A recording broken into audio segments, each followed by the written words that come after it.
We are privileged today that we have Dr. Pradeep Panigrahi with us, and it has been difficult to get him. He is extremely busy. Even 2 or 3 days back, he was partly doubtful whether he'll be able to come because of so many other engagements that he had, but we were lucky. His engagements got rescheduled and he's here. Dr. Panigrahi is from Larsen and Turbo in Mumbai. He's head of corporate sustainability. He has an illustrious CV. He has nearly 30 years of experience. The word ESG was not invented, but he has been in this field for a long time. And he has worked in his 30 years of working career, he has worked with Murugappa Group, he has worked with the Tata Group, the Mahindra Group, and now he is with L&T. All of them leaders in their respective areas. He is a PhD in ecology with an international fellowship from Paris University in France. He has several awards to his credit.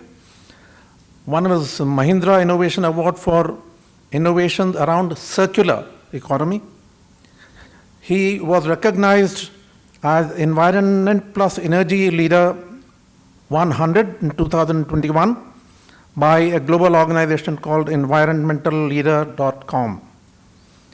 He also featured in GTEx Impact Leaders 2023 last year in their directory of top ESG leaders globally. Please give him a hand. Memberships: he is a member of Bombay Natural History Society. He is a member of the Indian Science Congress Association. He is on the national level committees of Niti Aayog Working Group on Water Neutrality and Positivity.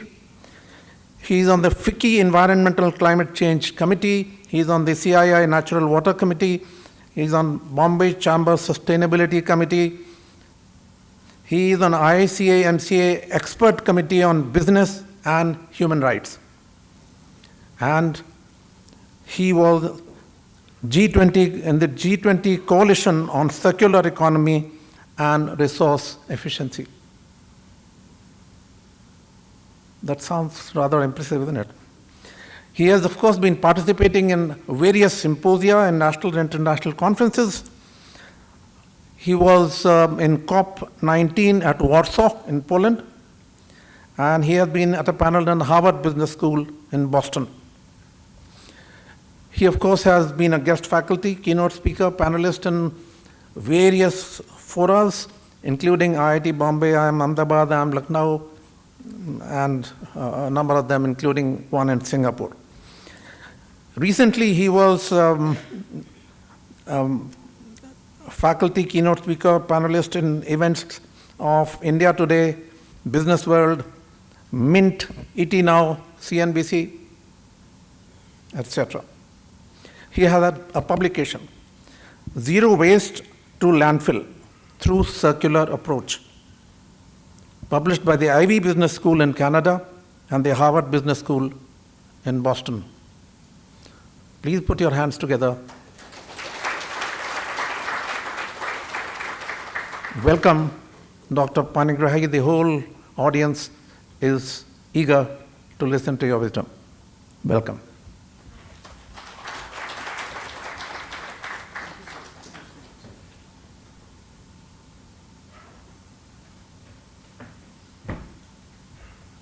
Good morning.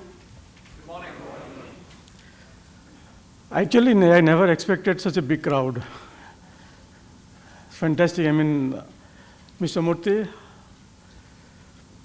fantastic. It's a very big crowd, and normally most of the conferences that we have in Mumbai, we have half of this size.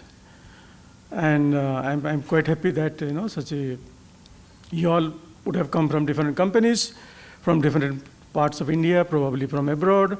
I don't know, but thank you, Mr. Grover, for introducing. I'm humble. I'm really happy, and thank you so much for that introduction. Thank you, Ravindra, for pushing me so hard. I was telling Mr. Murthy that 95% of the invites that I get today, I regret because absolutely there is no time. You have to look at the board committees meetings, you have to look at several other things, different board meetings and so many things, so it becomes extremely difficult. Nevertheless, the one reason why I came here, I'll tell you a little later.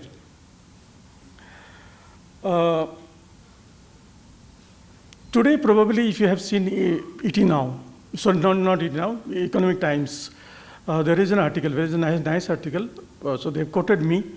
You can just refer to that. And what I was trying to say in that article is basically ESG has become, suddenly post-COVID, ESG came like a tsunami. So as Mr. Grover said, ESG is not new. We have been there in this field for a long time, but it was not part of the boardroom agenda. It was not part of the public consciousness. It was not part of the generous people's understanding. It was done in bits and pieces here and there, and people are trying to do something here and there, and some investors are asking some questions. Some of the investment sales in different companies are trying to manage the whole thing. But COVID actually had changed our mindset. Do you agree with me? COVID changed our mindset. How? We realized that we have to go beyond the business as usual scenario. We just have to, move from the business as usual scenario, and we have to move beyond something which probably we don't understand, right? 40, 50 years back, I think it's beyond that, I think a little more than that, the Brundtland Commissions and so many other global institutes, the Club of Rome, and so many global organizations, they raised the alarm on climate change. In fact, nearly 100 years back, there was an article. One of the scientists said that coal that we are burning might become an issue, right? And today we are facing that. So what has happened is that globally, while the issue was there, it was in the theoretical level. We're trying to understand, okay, climate change, something is happening, little bit of carbon dioxide, CO2 level is increasing or decreasing or whatever. People are not alarmed, people are not concerned about it. So I'm talking about one issue in ESG, that is climate change. And today climate change is driving policies across the world. Climate change is the center of ESG, right? And why? There was a rainfall yesterday in Pune, right? Why? Suddenly out of nowhere. Dubai, you have shown the Dubai pictures. Why? Why the hell we do not realize it? Why the hell we do not realize that things are happening dramatically? Things are happening so differently. Things are happening in a way that we are not able to manage. And this has happened because of neglect, because of apathy of so many years. We have been doing nothing. We have been doing nothing in terms of capping the CO2 emission, in terms of policies, in terms of governance. I think Mr. Murthy showed about something on governance as well. Many global investors, they give rating, right? So if you have to give rating on ES and G, which one you will give highest? Anybody raise their hand? Anybody? ES and G, okay? Environment. Anybody else?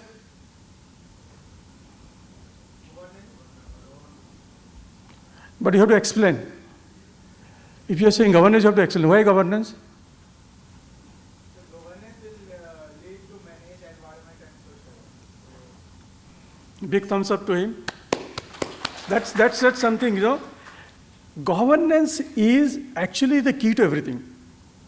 Mr. Grover, with his so much of illustrious careers and, with pioneering efforts, I think, sir, we discussed about what is happening in boardroom. Governance is the key. MSCI has an index, ESG index, and globally most of the big investors, they follow MSCI. They give 54% weightage to governance. Right? Why? Because if you have the right policies, if the boardroom is taking cognizance of the issues, everything will fall in place. Your social and environmental issues fall in place. And you can also maintain the social and environmental issues through right policies. So suppose you have a good policy, like earlier days we had this quality policies. Quality policy was so popular that almost every room that you go into, you'll have a quality policy, right? In a office or in a factory or wherever you want to go, even in hotels or restaurants or everywhere, the quality policy was so prominent. Today, sustainability has taken that place. Okay? And it is going to be there for next 25, 30 years. It is not going to go away from the public mind, not from the policymakers' mind, because of the issues like Dubai. What has happened in Dubai? Recently I was in COP28 in Dubai. Calm, quiet, beautiful, lovely place, and probably some of you must be traveling on regular basis. Suddenly what has happened? The city is not equipped to manage. The city is not resilient to manage climate change. The cities that we have today, all of us, we know that by 2050, today we are talking about 1.5 degree capping of temperature, right? So our goal is what? By 2030, we should maintain the temperature by average temperature 1.5 degree. Why? Because in last 1 century, the temperature has gone up by 1 degree centigrade. So we'll say, okay, another 0.5 degree we can manage. We can manage up to 2 degree. Beyond that, you will have Dubai-like situations everywhere, beyond 2 degree. So 2050, that is why the Paris Agreement goal was what? 2050. Beyond that, it will be extremely, extremely difficult to manage, extremely. So what do you do? What do you do? You can go on having big talks, you can discuss a lot of things in the boardroom, but what do you do? The single most thing which can help this situation, the single most thing is work at the bottom of the pyramid. The reason why I am here today, apart from all veterans invitations plus all the nerves, is that Kaizen is something which is going to make huge impact. We have been handling Kaizens. Every company, you go to any company, you'll have hundreds and thousands of Kaizen. They submit. Sometimes companies have Kaizen awards. But in the small things that happens in the subfloor, that is only going to make the big change. Every drop of water makes the ocean, right? So that small things people neglect. You have to do a minor improvement in something which gives you a benefit of 10 kilowatt hour of electricity, for example. Just simple 10 kilowatt hour. Imagine you do that 1,000 times. 10,000 kilowatt hours savings. Convert that into carbon dioxide. this is where the real solution. And while we have been discussing in several forums in media, as I said, media is also very active nowadays. Media is super active. Every day you will find some new articles on ESG. So while we are talking about the things, talking about various aspects, talking about all these issues, the real solution lies here in doing small things, making small improvements, and improvement by everybody. Improvement by everybody. So I'll give you an example. We're working on something on, a personal tracker of carbon. Okay? So suppose you have flown from Chennai. The app will give you your personal carbon footprint. 200 gram, 300 gram per day, one travel, maybe. If you go by train, that will automatically give you the, your carbon footprint. And you can measure, when you measure and monitor, you can make the changes. Suppose you know the data, then only you can make changes, otherwise you cannot make changes, right? So that is how the world is moving. Making personalized carbon footprint, tracking it, monitoring it, then you take a decision. Suppose there is a long haul flights, short haul flights. Short haul flights have more emission. So if you are moving from Chennai to Mumbai, your emission is more than moving from Chennai to, let's say, London. Emission is less than you're moving from Chennai to Mumbai. There's so many things, you guys have to probably keep the ears and eyes open to see what is happening around the world. There's so many things happening just to, make sure that we cap the temperature up to 1.5 degree. And if we do not do that, we are in serious problem. Lot of things will happen, lot of policies will happen. People will go and meet in Dubai or San Francisco or anywhere. People will go on meeting and discussing, but the key lies in here, in making small things.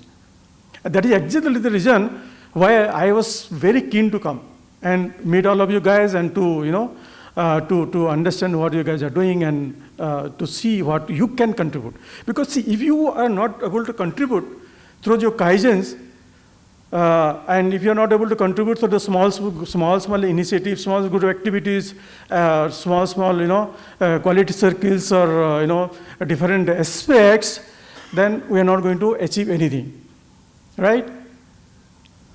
Now I come back to the where we are in this situation. What has happened? Where suddenly, post-COVID, the interest has gone up so many times, and the boardrooms are now struggling. Many boardrooms. The Business Responsibility and Sustainability Reporting Framework of SEBI. Some of you may be knowing that, right? Because it is mandated for top 1,000 listed companies from FY23 onwards. The BRSR, or what I said, Business Responsibility Framework of SEBI, is mandated for top 1,000 listed companies in FY23.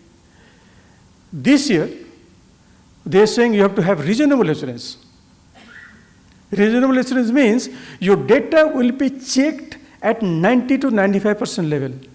Means your transparency, disclosure takes the center stage. Transparency of data collection, transparency of data diligence, transparency of audits, transparency of your, whatever you are doing takes the center stage. We have had several rounds of discussions around this. We are debating on, whether we are too early or too late, whatever, but it is there. It is there. And now, why it is there? Where SEBI has to mandate the BRSR for top 1,000 listed companies. It is because one is we are a growing economy. We are a fast growing economy. Today we are at $3+ trillion economy, We want to go to 5 trillion and then maybe 35 trillion USD economy. India was one of the richest country long, probably before the British era. Today, we need to go back to that situation where our economy again is at 35 trillion USD. If you have to do that, what do you need? You need manufacturing excellence. You need, to work on all types of avenues, all types of businesses, services. Maybe you have to look at AI or anything which is new or futuristic, right? Robotics, AI. You have to look at doing new way of businesses, improving efficiency, and grow the economy. Now, the good part is that many global manufacturing base is moving from China to India. China plus one story, probably all of you know. Many global companies are moving their base from China to India. Apple has done that. Now Tesla is planning to do that, right? And when that happens, when those big companies come to India, they will invest in India. You will have jobs.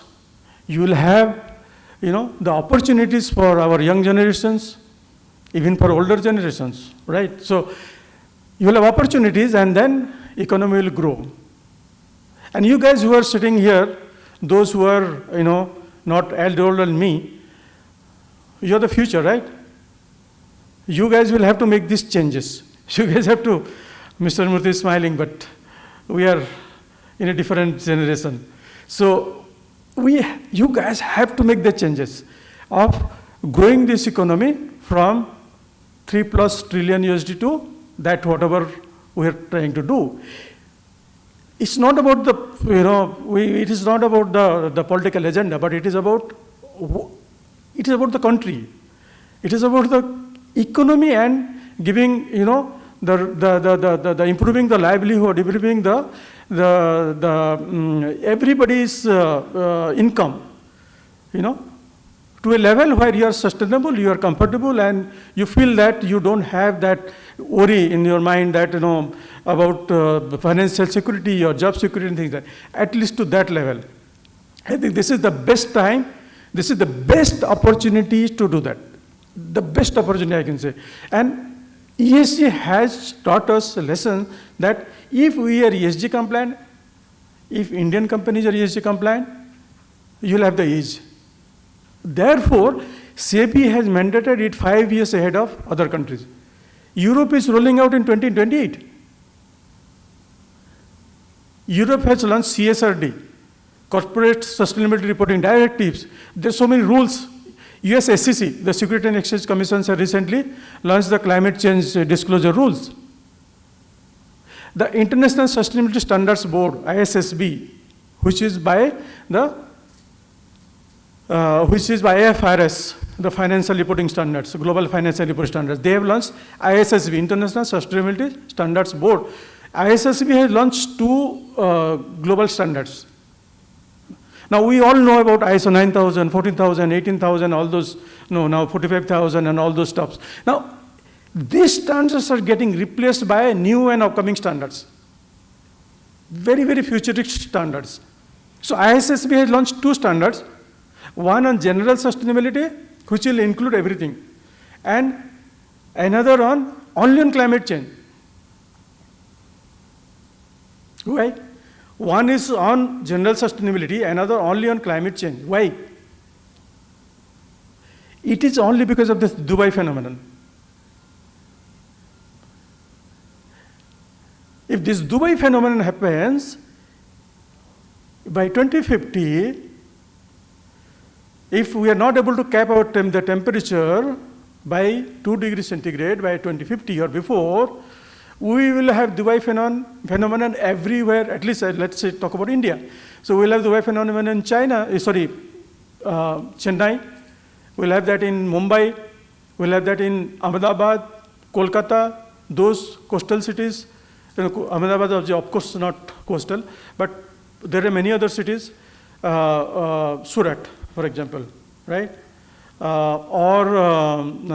In south, if you look at Trivandrum or Mangalore, or many cities will get into that Dubai phenomenon. It will be impossible to control, impossible.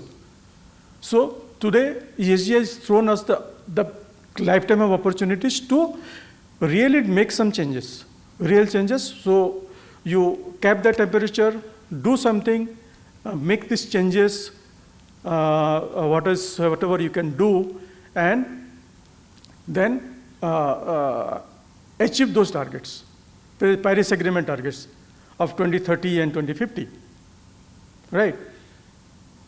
The whole problem, in this world is that we have been talking a lot, including me. Talking doesn't solve the problem, right? We've been talking a lot for the last so many years, 30 years, 40 years. There's so many COP28. Why COP28? You could have stopped at COP5 or 10, right? We could have stopped at no, COP28, then 29 will come, and 2030, and it will go on and on. The emission, carbon dioxide emission from 420 ppm, it is now 425 ppm. The concentration will go to 430, 450, and the temperature will equally rise, right? So, the reason why SEBI has mandated BRSR is only for this, that we are ahead of other countries, and we show ourselves, we prove ourselves that we are best among all. The moment you do that you improve your systems and practices and your, the tighten the screws inside the company, the moment you improve your governance mechanisms, the social mechanisms and environmental mechanisms, you will find that, everything else will improve. I think you're right to say that, the gentleman sitting there, the governance is the key, right? So, that is why we have to take cognizance of that, and we have to work on that. And the only way, again, as I said, is that for each of the parameters of this, BRSR, or business responsibility framework of SEBI, for each of these questions they are asking, that can be linked into Kaizen.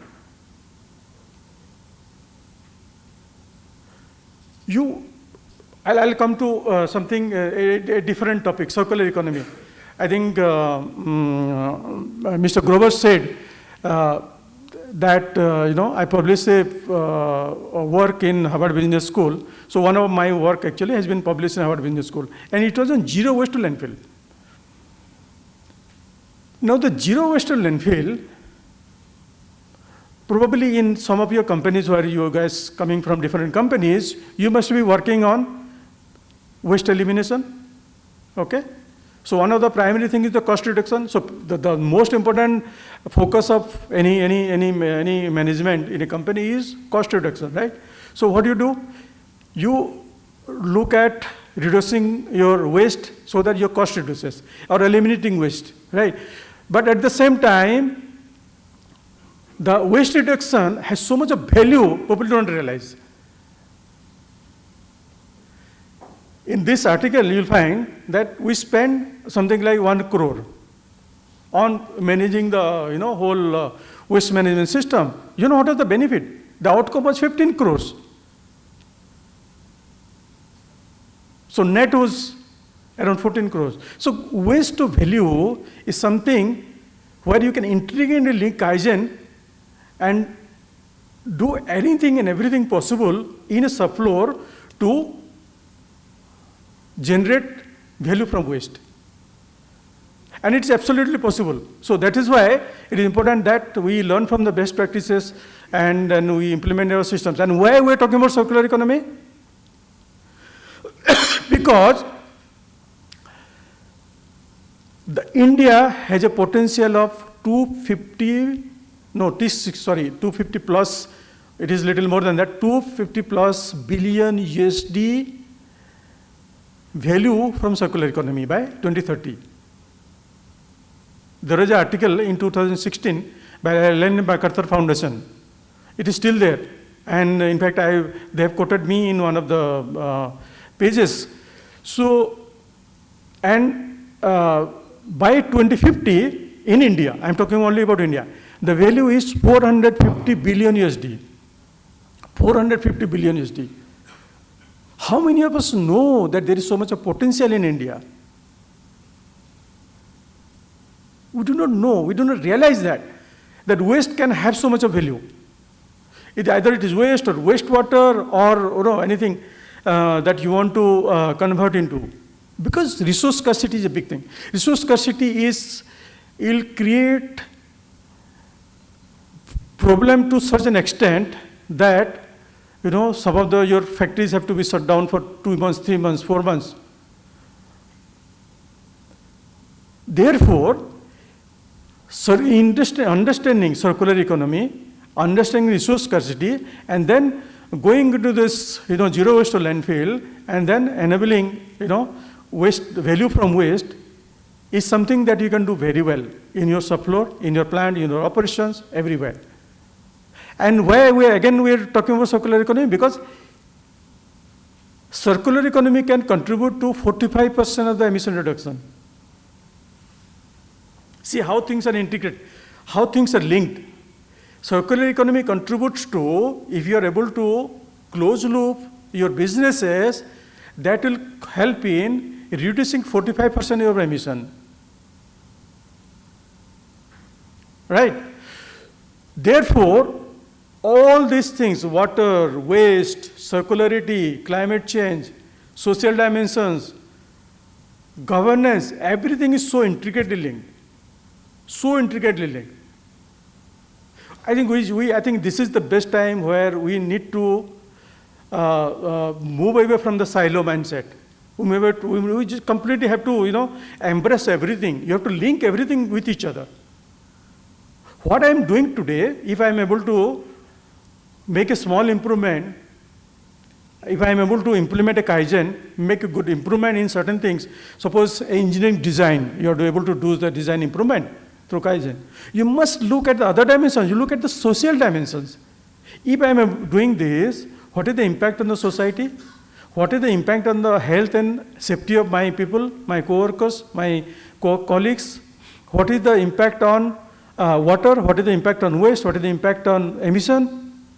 If you link all these things, and probably, I would request the Kaizen Institute to develop a framework where for each of the Kaizen that you do, you must be able to link that on to impact on all these dimensions. Develop 8 or 10 different metrics. Make the link. And today it's very easy to calculate carbon footprint or waste footprint or water footprint. It was not so 10 years back, right? So this could be one of the way forward for all of you, and please do that. And then you will see that slowly, steadily, your company will improve, and then we will also improve our businesses, and we will become a growing. We will meet the targets, the 5 trillion USD or 10 trillion USD or 30 trillion, whatever. Because this is the best time to do it, and this is the best opportunity. We must take ESG as the opportunity, not as a problem. Many people tell me that why so much of regulations, why there are so many issues, why we have to do quality, we have to do this, and then we have to also do ESG. Why? It is not the question why. This is the opportunity. Just embrace it, right? So I think in a nutshell, what is important for all of us to understand is that understand it, embrace it, and make the changes, because our future is at stake. Our children's future are at stake. Therefore, I think it's very important. We understand, we embrace. Please feel free to connect if you want to understand anything with me or with my team, and let's make those changes. Let's make those changes at a ground level, at a subfloor level, at each of the operational unit level. And then you will see, over in next 4 or 5 years down the line, you'll see significant improvement. You'll see significant improvement everywhere. In our economy, in our operations, in businesses, everywhere. So once again, thank you, Mr. Murthy. Thank you, sir, for inviting me. Thank you, Ravi. Thank you, Kaizen Insight team and everybody. Great to be here, and thanks for your presence sharing. Please don't think this is very difficult. It is not a rocket science. It is the easiest thing to do. In my view, the engineering that you do, the management you do is the difficult part. But managing ESG is the easiest part among all the things that you do. So yeah, that's it from my side. Thank you, thank you, thank you, thank you.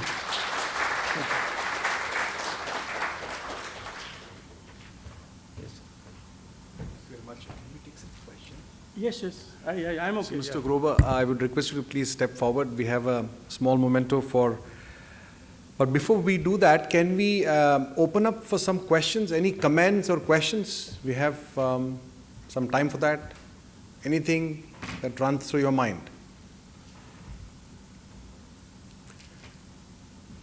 Yeah, you can shout. I'm pretty good with you. Yeah. There's no problem. Yeah. You have a question?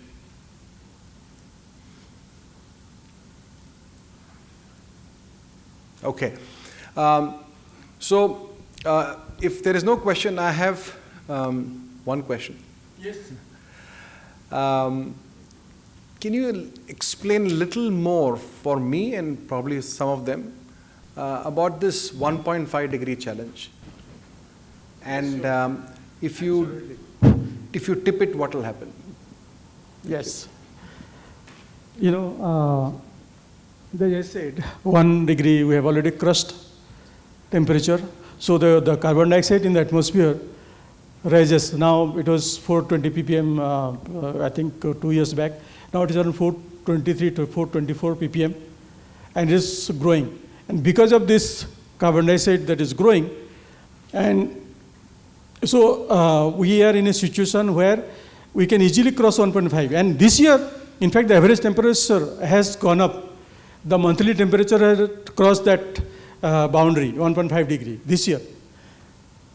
The thing is that, why this happens? Why CO2 emission is growing? What is the reason? Each of us, whatever we do, as I said, the flight you take from Chennai to Mumbai,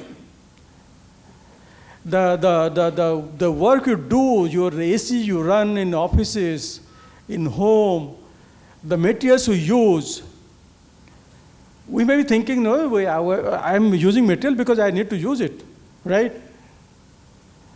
But everything is manufactured. Today, materials we're using on day-to-day life, the paper bag, the glass bottle, everything, this TV, everything is manufactured, right? When you manufacture, you consume energy. The energy sources are your coal or diesel or petrol and all those things. Because if you consume more, if you have overconsumption, that means there will be over-manufacturing, therefore there will be overconsumption of diesel, petrol, coal and everything. And that will, get you into a cycle of high emission. Therefore, it is very important that we need to cap it to 1.5 degree because why it is 1.5 degree? Because that is the optimum temperature where we will not face serious problem. Okay? We can manage, we can still manage, we can do something. Beyond that, up to 2 degree, in fact, up to 2 degree also it will be very difficult because then in 2 degree also the sea level will rise by at least 0.5 meter. It will be very difficult to manage, extremely difficult. Beyond 2 degree, if it goes to say 3 degree or 5 degree, the sea level will rise by 1.5 to 2 meters. Only God can help. Yes. Yes, sir. Yeah. I have a quick question, sir. Yeah. My name is Adil. I represent Kawani Holdings as a HRBC. Right. There's a very thin line between what you call greenwashing and the sublime awakening that the future is sustainability and I should do it from my heart. And this can be resolved with awareness. Right. What sort of tips would you give us as HR, human resources, to bring in change through awareness? And I'll tell you from my personal journey, Yeah. I gained a lot from research. Right. But that awakening came later in life. Had I got this earlier in life, I wouldn't be in HR, I would be in sustainability Right. hardcore. Right. So please guide us, sir. 3 days back, no, not 3 days. I think 4 days back, I was in one of the HR conference in Mumbai for the same reason.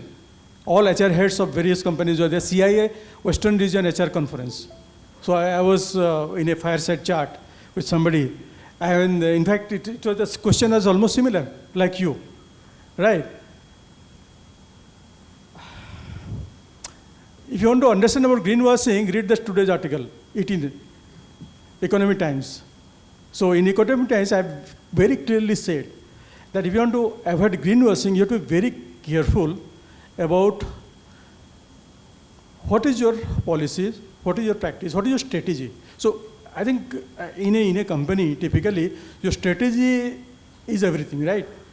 How you want to grow your business, what are the steps you have to take, what are the risk and opportunities. You take care of everything, right? In that, you have to also see with whom you are working, who is advising you, who is your consultant. Those are the things, those are also important. Who is your consultant, who is helping you, who can guide you. Because see, today in the ESG space, the consultants are mushrooming. Everybody wants to be ESG consultant. You throw a stone, you will find an ESG consultant. You have to be very careful. Second thing is that you have to understand the subject. If you want to, and it is very simple, you want to reduce your scope 1 or scope 2 emission. I think all of you know scope 1 and scope 2 emission, which is under our control. Scope 3 is not under our control. So there you have to just simply understand what are the sources of emission, like you are consuming diesel, petrol, acetylene, all those stuffs, scope 1 emission.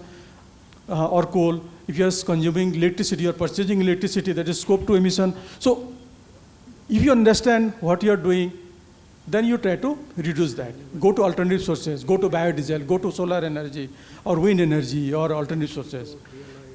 So you have to look at all those, you have to take those steps. Simply by discussing, deliberating nothing will happen, right? So, yeah, if you want to understand more, please read our integrated annual report. It is available online. You find a lot more information. And today, internet world is, everything is there, right? Yeah, thank you. Thank you. So I think we will, I will request Mr. Grover to hand over a small token of appreciation for joining us and for sharing your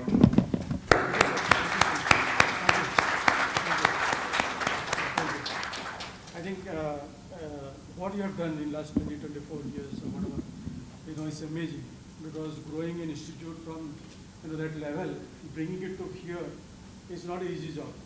And I think probably nobody has asked Mr. Grover how you have done it. I don't know, maybe he would be sharing this during the day, but making an institute, growing it to this level takes huge amount of persistence and patience, and thank you, sir, for that. Thank you.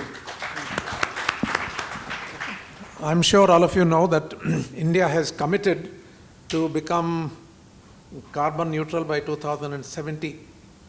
So a lot of work has to be done in this, and all of us have a role to play. Leaders like this, like Dr. Panigrahi, can only inspire us, but the work will have to be done at the grassroots, everywhere where citizens contribute to the economy of the nation. Thank you.